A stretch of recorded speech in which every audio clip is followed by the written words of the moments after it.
So having talked about karma yoga, maybe we should just back up a moment and actually talk about spiritual practice in general, kind of as a good introduction, because what we're heading into is first a whole discussion of karma yoga, then he's going to get into meditation, he's going to get into bhakti, and all of this. These are the various spiritual practices or yogas, but it might be a good idea to just talk about, in a general sense, why are we doing spiritual practice? What is spiritual practice? What are the different types of spiritual practice? What are the intended effects of those spiritual practices?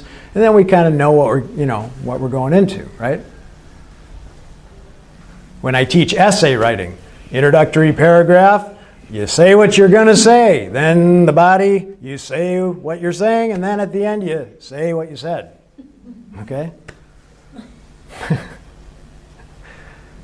So why do we have to write more than one paragraph? Okay, so as far as spiritual practice goes then, first of all, why is it necessary? I mean, it's pretty clear, but we have this ignorance-ridden, extroverted mind. We come afflicted with avidya as the byproduct of maya, the microcosmic effect on the jiva. So we don't know who we are. So we think we're inadequate and incomplete, so we chase these objects, right? We think we can get certain things in the world, have certain relationships, create certain circumstances, work-wise or otherwise, or inner states of being, or give ourselves to some cause, and we feel, that will define us. And there gets to be then this structural distortion in the subtle body. Okay? Now you'll notice the subtle body here is sometimes referred to, I'm going to give you some different terms. In Sanskrit, we would call it the antakarana. Okay, the inner instrument. And while it really, to be perfectly honest, is not divided into various sections or components, for the purposes of analysis, since it performs different functions, we identify those various functions and give those particular names. So the subtle body, we might also say, is the inner instrument, the antakarana. Sometimes as a collective whole, we call this the mind. So sometimes we just refer to the mind. However, you may notice, I don't know if you can see the chart from where you're sitting, but one of the component functions of the mind, the antakarana, is mind. Okay? And I'll be talking about, why that is in a moment. But as a whole, the subtle body then is composed of actually 4 components. But we've sort of left out one. We'll just put it that way. Okay? So, because you could say one is part of the other. So we've got the intellect, which is the discriminating instrument, where you decide and all of that. And then you've got the mind. Now, you could say that the mind is equated with the heart. It's not exactly the same thing, and it's certainly not the physical instrument, but it is the feeling function of the subtle body. But it does some other things as well. The mind perceives, takes in the sensory data. It integrates that data. We talked about that yesterday, how if you break down any sense, with your eyes you see color and shape, and then with our ears we hear tone and pitch and volume and whatever. And yet the mind integrates all of this different sensory data so we have one cohesive experience. I see your mouth moving and I hear the sound and I put it together, you're talking. And there are other aspects of that as well. But so we integrate this into a whole. Okay? So the mind is part of that. And then the intellect can make decisions about, say, hey, what you say is a good idea or not a good idea, or you're being honest or you're lying or, whatever, okay? And then we got the ego that claims, is the I sense. It claims responsibility for the actions of the other two instruments, the feelings and the ideas. We could simplify and just say that. And then also even the actions that the body performs at the behest of the inner instrument. And says, oh, these are my actions. These are my thoughts, my words.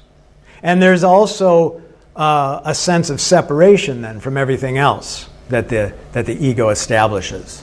When the I, me, mine comes, it's not the I like the self-I, but it's the jiva-I, it's the relative person, parent individual person.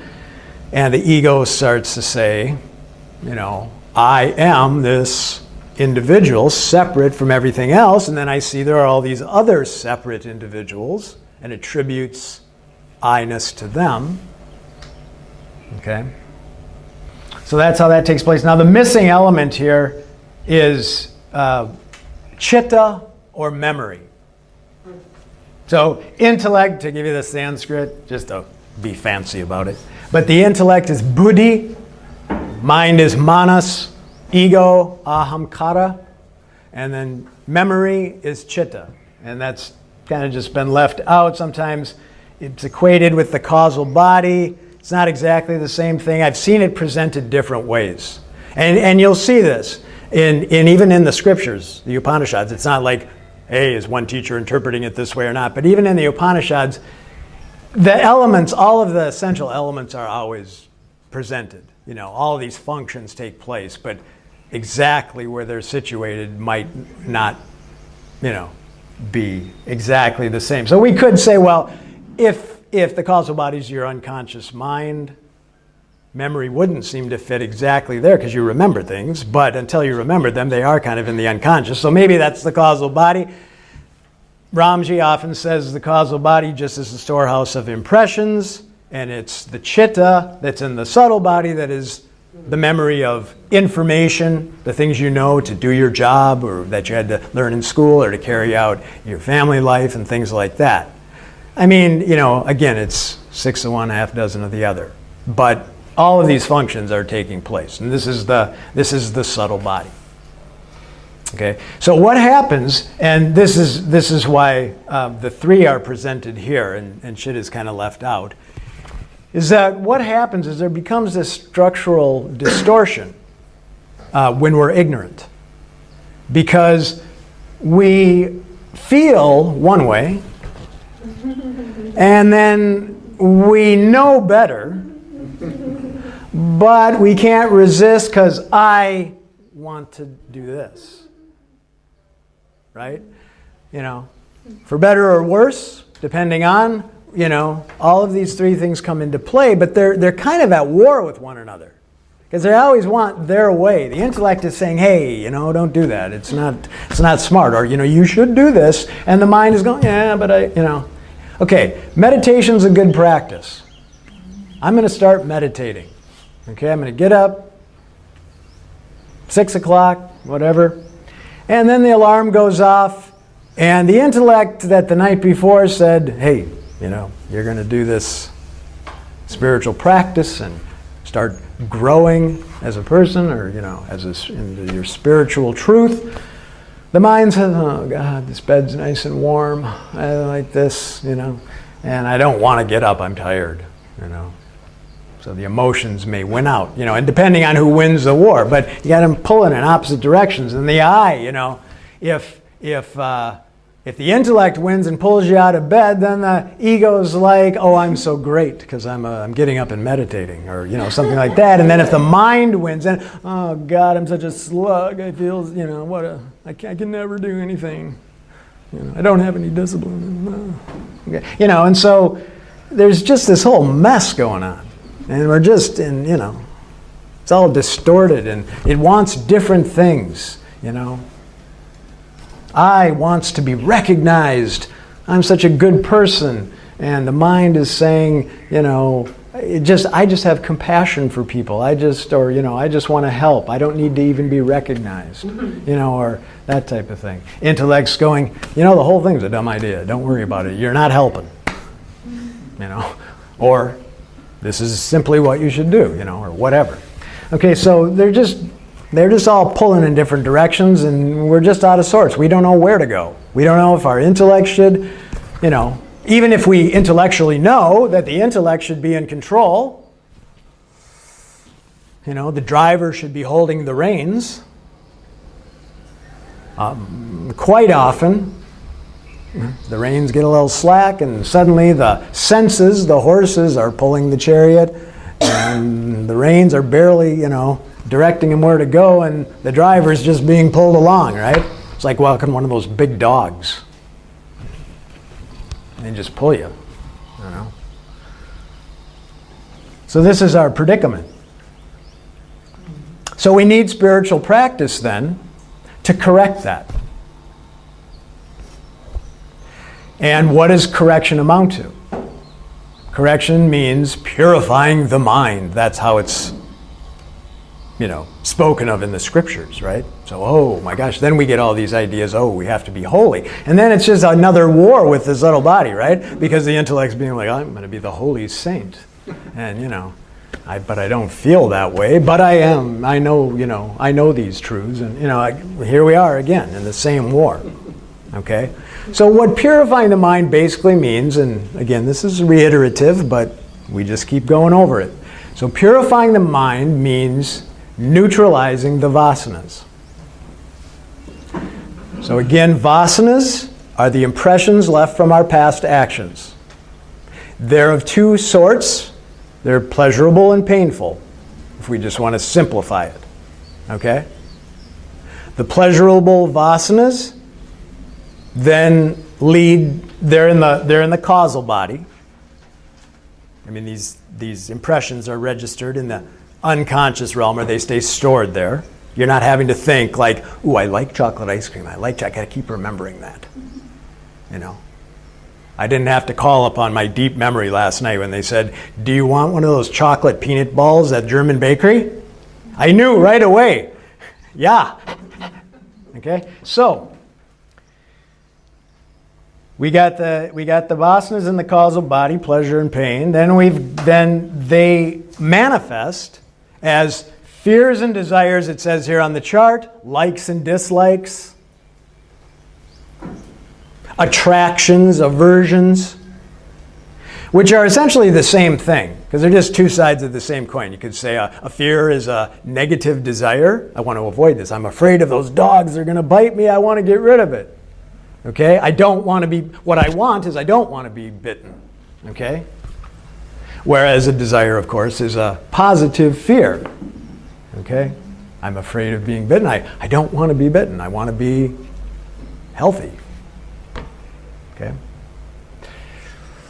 Okay, so then they become fears and desires, attractions, aversions, likes, dislikes.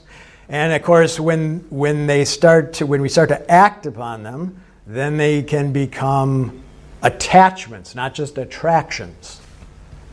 They become attachments and aversions. And we're attached to our aversions too. We're bound by those. Oh, we can't have it that way. So we got impressions here. They suddenly arise as likes and dislikes. Then those translate into karmas, actions. We act on our likes and dislikes.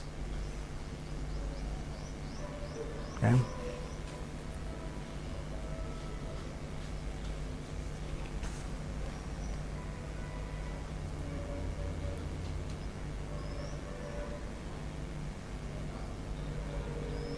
Okay, so that's how that works. Now,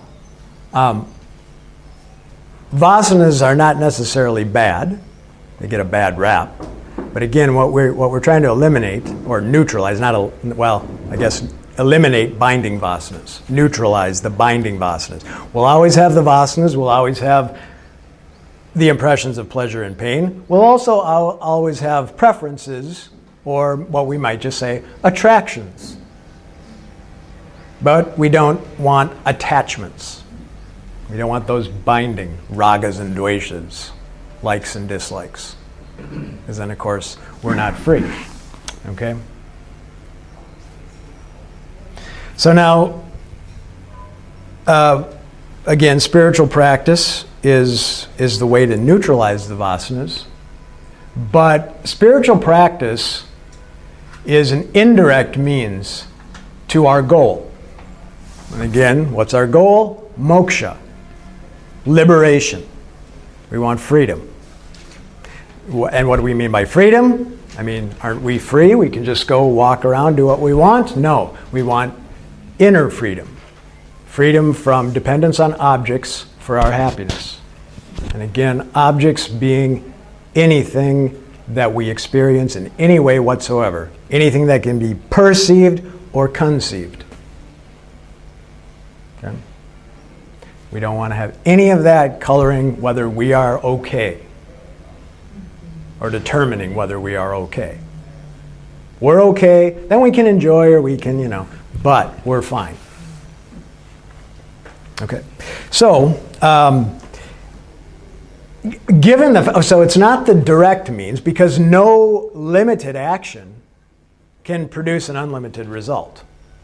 To put it in practical terms, right? Because all these yogas, even karma yoga, right? It's a decision in mind that you're putting into action through some doing, and it's only going to last for so long, and then it will change. I mean, that's just life is in a constant state of flux. So no action is going to produce that permanent result, but what the action is going to do, what it is capable of doing, is neutralizing the vasanas. So, not acting is not a means. So, that's a common idea in the spiritual world. I fell for it. Many people fall for it. Again, you see the picture of Ramana and he's just hanging out in his undies. And you just think, yeah, that looks like a pretty good life. I mean, it just looks like a day at the beach forever. That's cool. And so then we think, okay, well, I just won't, And it makes sense. I mean, it seems logical, right? We read the words. It's non-action. You're not a doer. Well, from what we know, that equates to us. This is, again, why, we need a teacher or someone to guide us through the scripture who can unfold it, because that's not what it means. But it would sure seem to. The words say that. So you just do, I'll just do nothing. And then we try that for a while, and then, okay, great. Well, we're not really doing anything. And sometimes we feel good, or maybe sometimes our mind's agitated because we're thinking about doing stuff that we're not doing. But we're not really assimilating any knowledge. I mean, as soon as we, because very few of us can just not do. Obviously, we haven't accomplished not doing totally because we're here. So, I mean, in the sense of not doing anything. So, it only, again, lasts for so long, and then we're back at it. And when we go back to what we do, the same agitations arise, the same desires. We're no different than we were before. So it just doesn't work. Okay? So,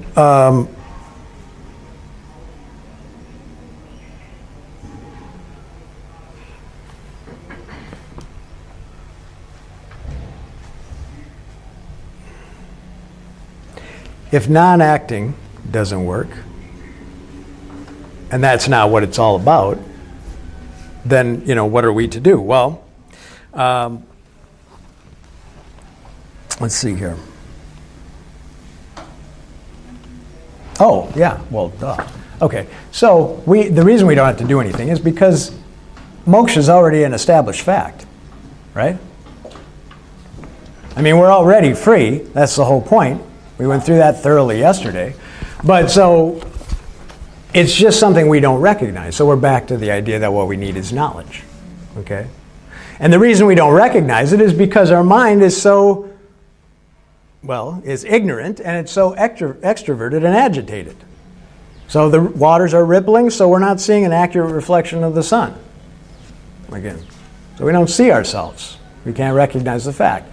So not recognizing the fact leads to this ignorant, agitated, extroverted mind, leads to identification with the mind-body sense complex, or the body-mind sense complex, I guess is the more appropriate way to put it.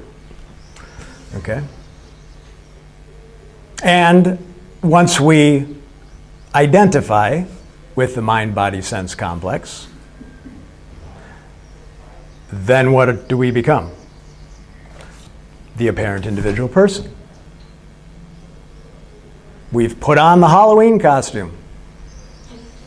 We're going to the party.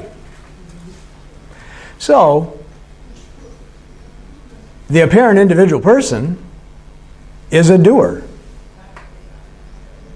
Has to act. And in fact, can't do anything but act. You can't avoid acting. Even when you're sitting there doing nothing, you're acting, because the blood's pumping, the brain's thinking. Even if the brain settles down, we still got the physiological functions. So you're always a doer. Okay, now the samsari, the person caught up in the party, suddenly finding themselves at the party thinking it's real. Oh my God, look at all these ghouls and goblins and Elvis is here, you know. That person is going to work for worldly results. We've all been there. And then the person who's on the brink, who's like where Arjuna is, where we are, is going to say, you know, there's got to be a little bit more to this. I don't know. All these weird costumes. What's underneath all these? Okay, and that person is going to work for a purified mind.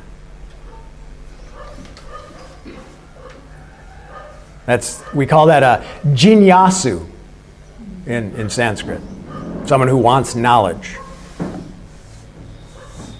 They have that clarity of purpose. They know what they're after. So they work for a purified mind. So when they engage in actions, they're not worried about getting what they want. Now back to karma yoga. They're not worried about getting what they want. What they want, other than what they want is a purified mind. So what they want is to just accept as prasad whatever happens. And then as they practice doing that, one day it ceases to just be a practice, and it just becomes your spontaneous way of being, you know, depending on how ripe you are.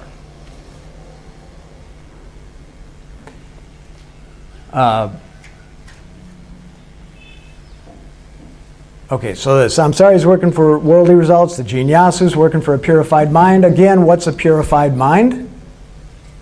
Purified mind is a mind with no binding vasanas. Again, the vasanas will be there, no binding vasanas. Okay? Again, vasanas not the bad guys. There are good vasanas. Vasana to get up and meditate is good. Vasana to come and study the scriptures is good. I mean, it helps your spiritual growth. Vasana to do karma yoga is good. Okay?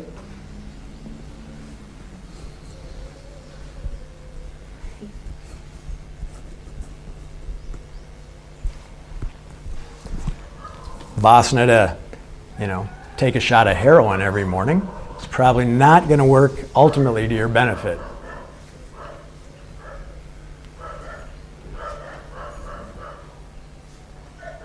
You know, that's you know, it's kind of a good analogy for the predicament we find ourselves in too, isn't it? Because, I mean, I guess on a number of levels, but this is an interesting thing. I was talking about this actually with, you know, in school the other day, because believe it or not, heroin use is on the rise again. I know. And what's especially astounding about that is, if you're a thinking person, you've got to look at the track record. Again, like now how we were saying, like, okay, everything I've tried in the spiritual path doesn't really work, but I come, you know, to Vedanta. It seems to have a pretty good track record. It seems to produce some pretty positive results. So I'm going to give it the benefit of the doubt. So if you just look at the track record of heroin, like what gives, I can see like smoking pot or, something like that, but what gives anybody the idea that you're going to come out okay with this? No one in the history of the world has ever come out better for this. I mean, it has at least some effect on your health. Look at Keith Richard. And it's like, but we just keep thinking. I guess I can't say we because I haven't tried heroin, but the user just keeps thinking, yeah, it's gonna, this is somehow going to work.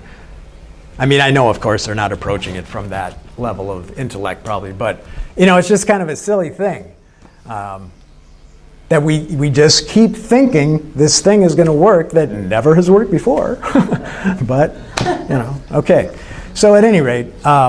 Vasanas, not the bad guys. There's good vasanas, great, cultivate those.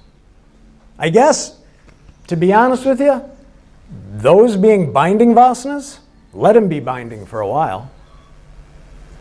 Ultimately, those are going to have to drop away though too, because we're going to talk about even sattva, will have to be like let go of, and ultimately, we've already mentioned even Vedanta as a tool has to be let go of. It's the final thorn that'll have to be tossed aside once you know who you are. But those kind of asanas are good, okay? So at any rate, vasanas are not just the bad guys. So, you have to use discretion, of course. It might be that, in that case, it might be more appropriate to use the Dayananda term of raga dveshas, or, binding, compelling likes and dislikes. Because then it takes those impressions and it really says, these are the things that control our behavior. We don't want those. Okay? So they're not the bad guys. So what I guess really determines whether they're bad or good is the objects they cause you to chase. This might be like kind of a good test. The object it causes you to chase, the actions it compels you to take, and then the degree of dependency. I mean, so that would be sort of the good litmus test if you're looking at like, is this a binding vasana or not? That's the way to get honest with yourself. Okay, what's the object? Is it to my benefit or not? Okay, prayer's good, heroin not. Okay. What is the action it prompts me to take? I go into I create a peaceful space for myself. The meditation itself is beneficial, and when I come out of meditation, I'm a more peaceful person, and I seem to have more cohesive relationships. Fantastic. On the other hand, I got to get my fix. I don't have any money, so I mug somebody on the street, or I break into some place and steal, or I even go, I don't care. I need it now. I'll use a dirty needle, and I end up with AIDS, or something like that. Okay, probably not a good action. Not going to be conducive to your well-being. And then your degree of dependency. We're just back to, you can determine how much do you need this.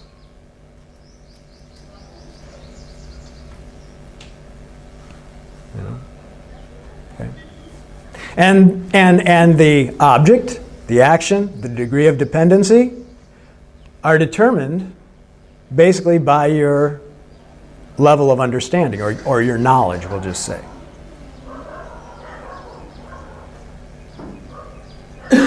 The more you're in tune with your true nature, the less you're going to need any of these objects, the less you're going to be likely to transgress dharma to get anything,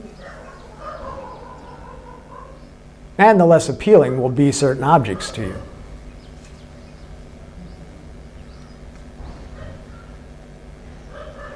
Okay? So, in that regard as well, it's not just the action that needs modification, it's the knowledge. Dayananda says we need a cognitive shift. I mean, that has a bunch of ramifications, but that's really what we're after. Now, that's not to say we don't need to change our behaviors. Certainly, it's good to start moderating. We talked about uparati, withdrawing the senses. So use some discretion, But you may not just be able to, suddenly leap to the goal. Okay, so you pull back moderately, but the only thing that's ultimately going to lay any of these vasanas to rest is your knowledge, your understanding that they're not fruitful. And when you really register that, there may be a slight residual effect for a time, like you unplug the fan. It's going to still go around, but it is going to decrease in its velocity, and it's going to finally settle, or come to a stop, right?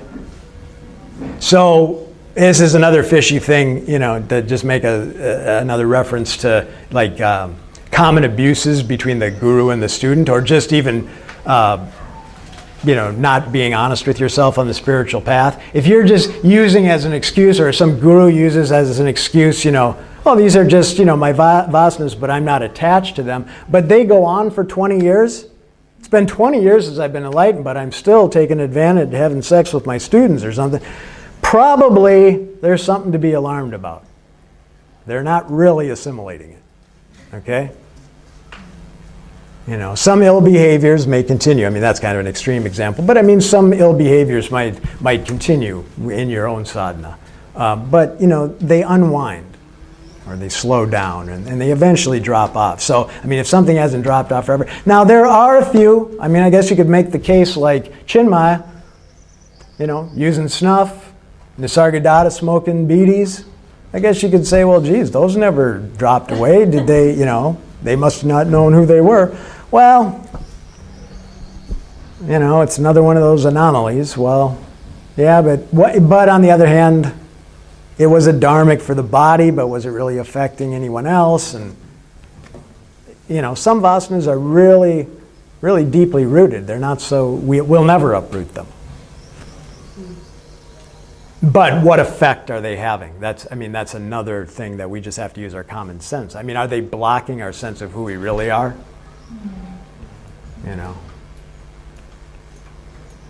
Nisargadatta knew that, he could do without a beedi. Probably. I guess I can't speak for him, of course, but, I doubt he would have probably had a panic attack if he didn't get his beedies, anymore. As long as they were around, he'll smoke them, So, that would be the idea, okay? So then, okay, we've got these various spiritual practices, and there are basically 4 big ones that we use. 5 sort of, 2 are involved in one of them. So, and they are karma yoga, which we've gone over extensively. Just a quick comment about it. Basically, what karma yoga does is it neutralizes, or it works on the ego. Okay, because the ego wants things its way, wants results this way. I'm doing these actions. So the doership and the wanting the results.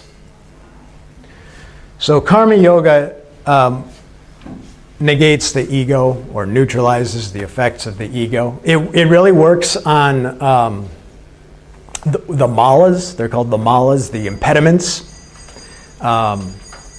which are, I'm going to use the Sanskrit first because it's just a handy reference for me, but this chain of kama, krodha, lobha, moda,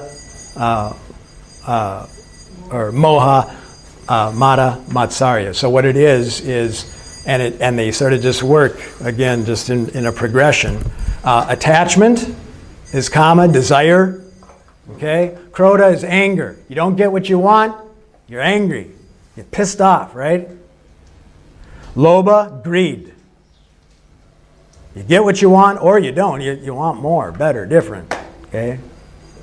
Moha, delusion. As soon as you're caught up in all that, you get deluded. You forget who you are.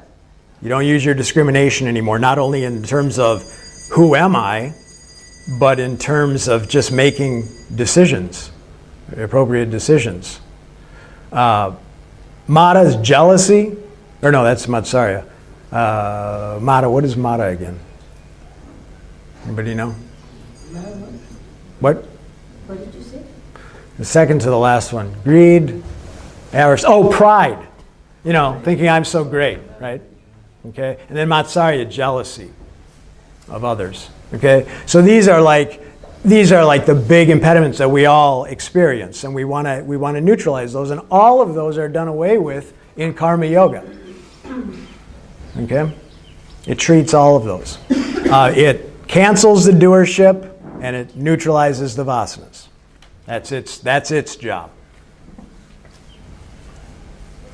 What are those things called? With Sanskrit things? Fear. Kama, Krodha, What's Lobha. the global name? What for what? Those 7 things that work. Kama. Malas. Oh, malas. Yeah. Malas. Malas. Yep. Obstacles or impediments. Yep. Afflictions. Samsara chakra. Yeah, exactly. Yep. Okay, so that's what Karma Yoga takes care of. Then we've also got for you to put in your toolbox, or as part of your toolbox, Upasana Yoga.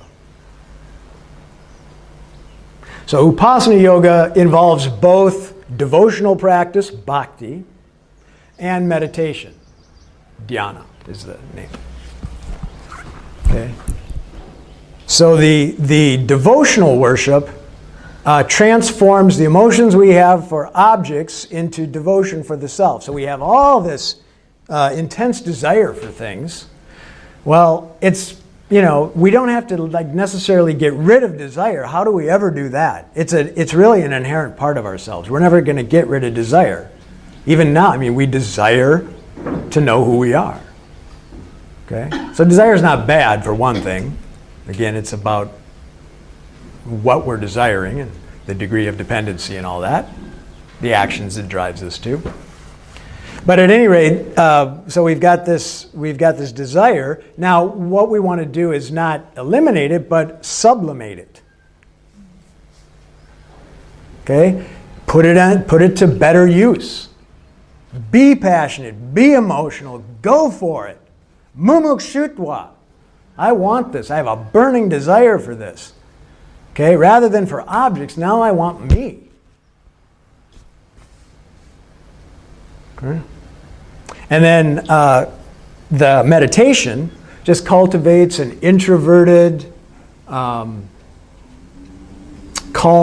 peaceful, focused mind. Able to withdraw the senses, able to practice samadhana. Again, focus for a long period of time. Because interestingly enough, this is really curious if you think about it. The absolute, which is universal, right, is only accessible by turning within to yourself. Because anything that you would look to is an object and is not it. So the gateway, you might say, is through this introspection. So meditation becomes important. Can I turn within? Now, it doesn't mean, yes, formal sitting meditation is important, and that's a big part of what we mean by dhyana. But also, you can cultivate that type of mind that is able to maintain that type of introspection throughout the day.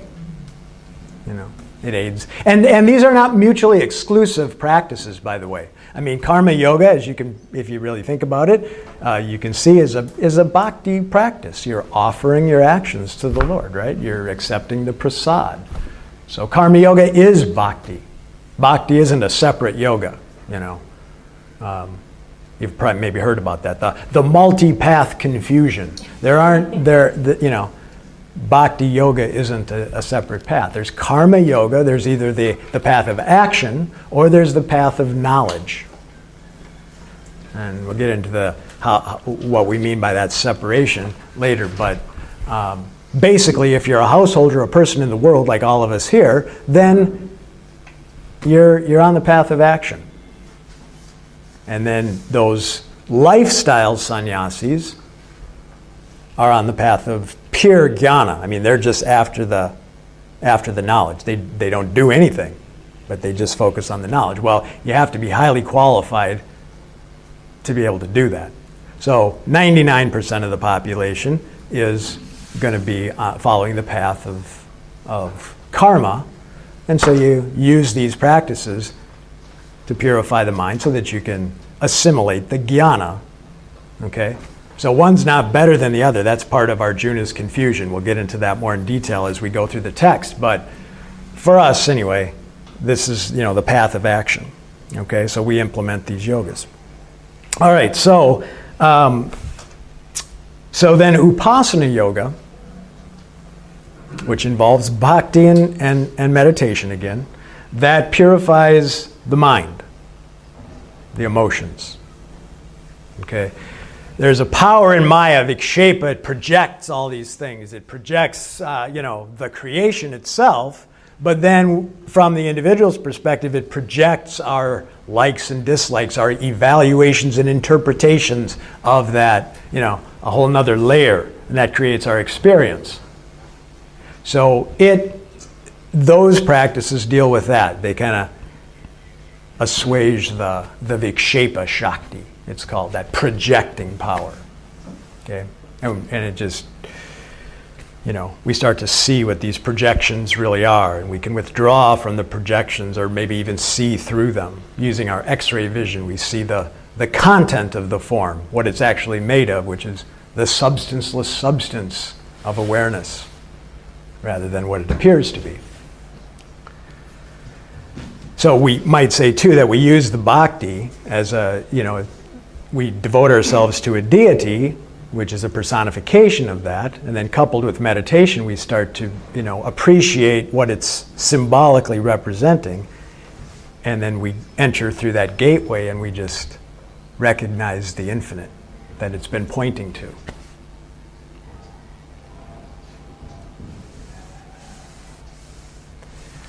All right, so that leaves the intellect, and we have another practice, another tool in our box, and that is Jnana Yoga, knowledge yoga. Jnana is spelled J-N-A-N-A, Jnana Yoga, okay, but it means knowledge. So Jnana Yoga is basically self-inquiry. That's what we're engaged in, okay? And that takes care of the other power of Maya, Avarana Shakti, which is the veiling power. It removes the veil. So then we can see what's really there, recognize what's really there.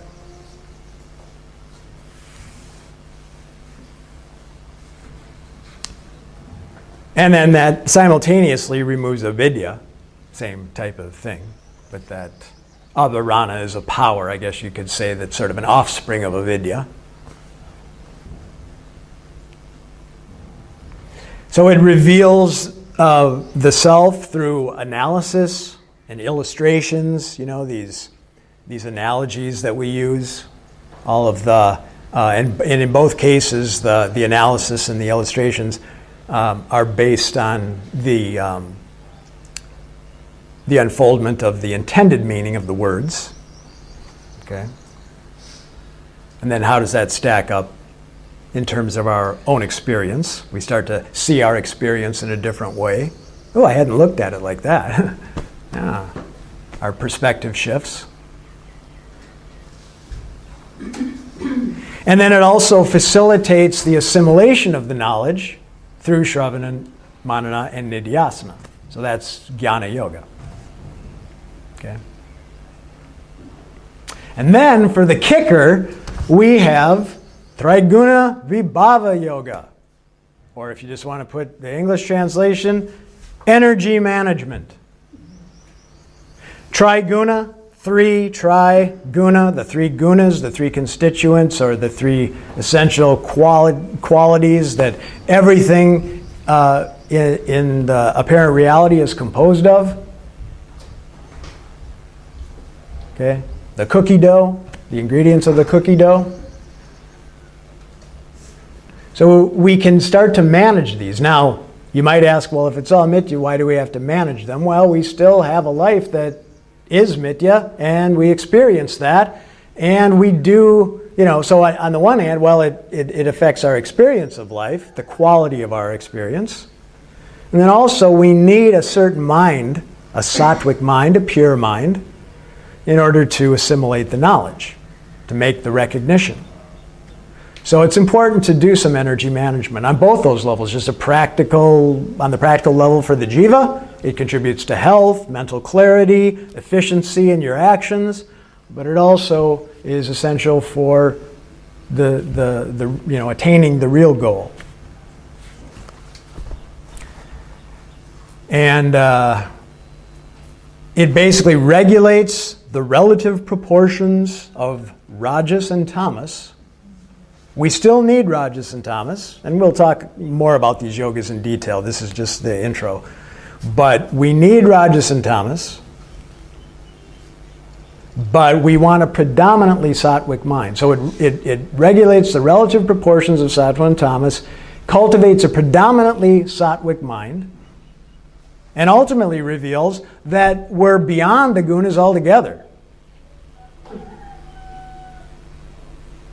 So, I mean, honestly speaking, you don't have to manage the gunas necessarily. I mean, I guess if your mind is sufficiently sattvic, then, and you can handle whatever comes your way, and you don't care really about the quality of your life, you could live on the street or whatever, then I guess you don't really have to manage the